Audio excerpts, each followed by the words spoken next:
Hey there, guys. If you don't know who I am, my name is Ben, and I'm in a psychology class. And for our final project, we had to do a project about a certain psychology topic.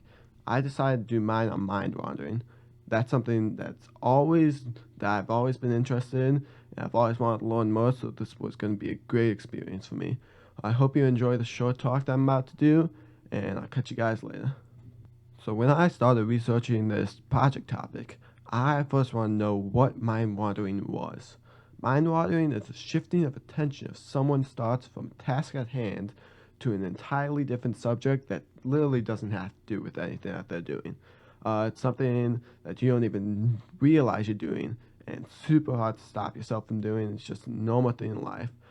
One thing that I found that was really interesting to me that a person usually spends 50% of their waking time wandering. Now that was amazing to me because I'm like up for 12 hours, and to think that I'm spending 6 of those hours mind wandering was amazing to me.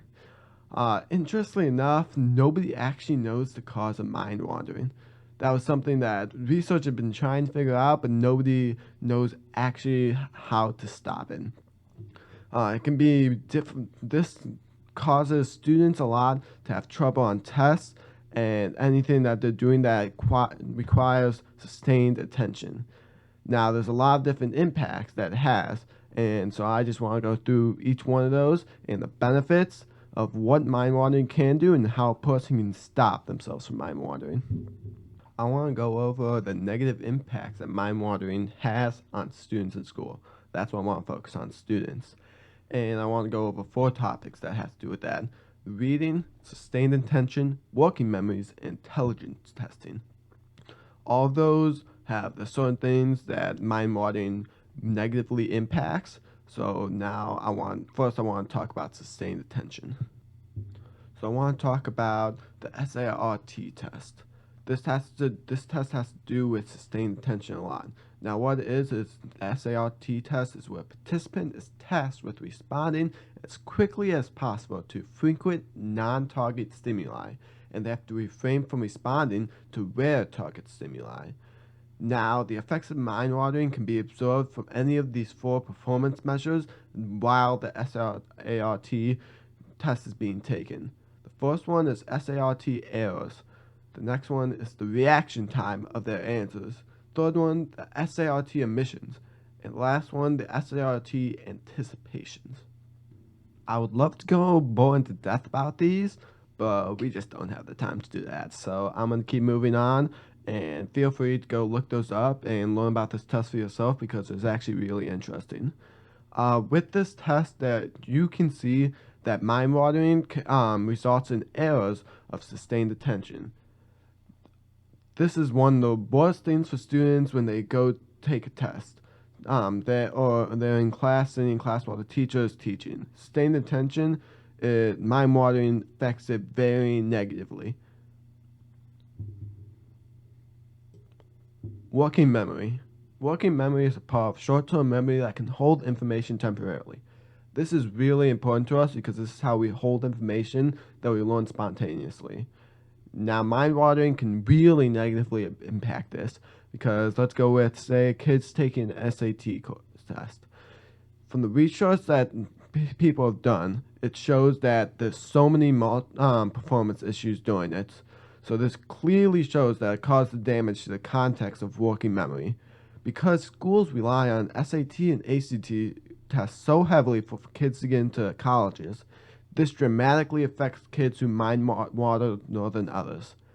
So now you can see why this is such a big issue. Probably the most researched topic out there about mind watering is reading. Reading is a big part of schools wherever you go. And in typical reading tests, participants are given text to read and are given questions regarding whether or not at that moment their thoughts are on or off task. Now, what this can do is they can read the book and have reading comprehension tests after that. This will show how much the kids have remembered about it, and say a kid is mind watered more, they can tell because they have less answers because they didn't read the book as thoroughly because they were mind wandering. This undoubtedly shows that mind wandering comes at a cost when reading. it can lead to oneself having an extremely hard time on comprehension tests.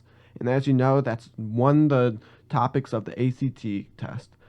This can negatively impact their score and their chances to get into a school. The last negative impact I want to talk about is mood.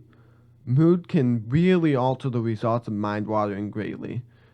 I see myself doing this a lot where in the day I'm looking forward to something coming into the mail. I'm super happy. I tend to mind water more, and those are happy mind waterings.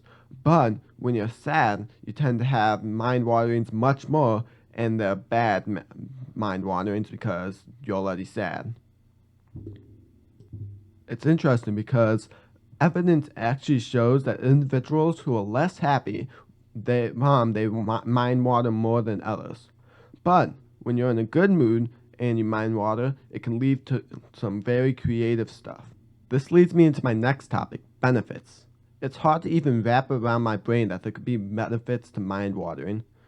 But I was talking to my cousin. He was talking about when he writes a song, he actually helps him to mind water because he can be more creative. It's also a great tool for writing. Martin Amis said, the first thing that distinguishes a writer is that he is most alive when alone. It's actually hard to think of, but actually mind watering can make you better outside of it. One experiment showed that participants' minds will engage in interesting things, their moods became more positive instead of negative. I just talked about the benefits of it, but how does it affect the performance in everyday life? In one study, participants talked about their mind wandering during repetitive tasks. They actually learned while they were doing repetitive tasks, if you mind water every now and then, it actually gives your brain a chance to reset and you can come back stronger and do your work better. But say you're doing a job like being a taxi driver, bus driver, or a doctor. You want to be focused. You don't want to mind wander. But in some cases, mind wandering can actually affect your performance in a good way. What are some of the ways that you can stop yourself from mind wandering? That's a big question to ask. One thing that you can do is actually meditate. Meditation allows you to practice letting your mind wander, and then you can bring it back to a focal point. This gives you the ability to focus and refocus whenever you want to, wherever and whenever.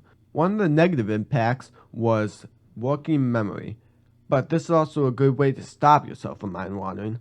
Anyone with a higher working memory capacity often achieves goals before those with a low one. I like to think of this as video games. You would rather good graphics on a video game than bad graphics. Which would you rather? In conclusion, I have learned so much from making this project. I didn't even know that there were any benefits to mind watering before this. It's interesting how many ways you actually can stop yourself from mind watering. It's so interesting. So make sure you leave any comments that you have, any questions. I'll be sure to get to you. And I hope you enjoyed listening to me. I'll catch you next time.